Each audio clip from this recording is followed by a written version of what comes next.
La Suède est le premier pays membre de l'Union européenne à avoir reconnu l'État de Palestine, donc un territoire, un peuple et un gouvernement, comme l'exige de façon stricte la loi internationale et comme l'a confirmé officiellement la ministre suédoise des Affaires étrangères.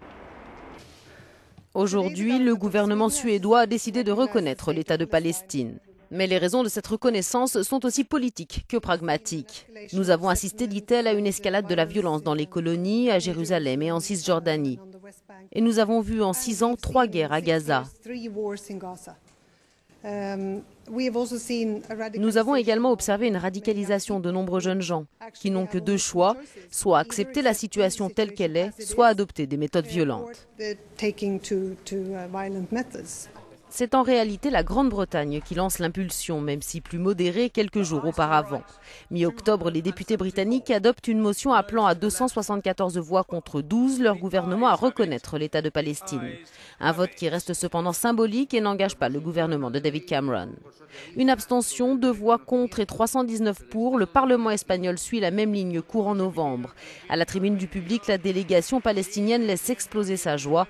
Pour l'ex-ministre des Affaires étrangères du gouvernement Zapatero, ce vote là aussi symbolique peut faire avancer les choses. Pour tenter de contenir la violence exacerbée des groupes terroristes, dit-elle, Israël doit arriver à un accord avec les dirigeants modérés qui rejettent la violence, comme le président de l'autorité palestinienne. Mais les négociations de paix ont été rompues en avril dernier. Cause de cette interruption, pour Israël, la réconciliation entre le Hamas et l'OLP. Pour les Palestiniens, la poursuite de la politique d'expansion des colonies juives en Cisjordanie et notamment à Jérusalem-Est. Sur le terrain diplomatique, les Palestiniens tentent de faire avancer leur cause à l'ONU.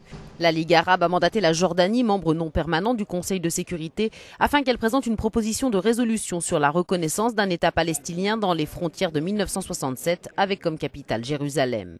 En 2012, la Palestine était devenue un État observateur à l'Assemblée nationale des Nations unies. Aujourd'hui, seuls 134 pays dans le monde ont reconnu la Palestine selon l'autorité palestinienne et 10 seulement font partie du G20.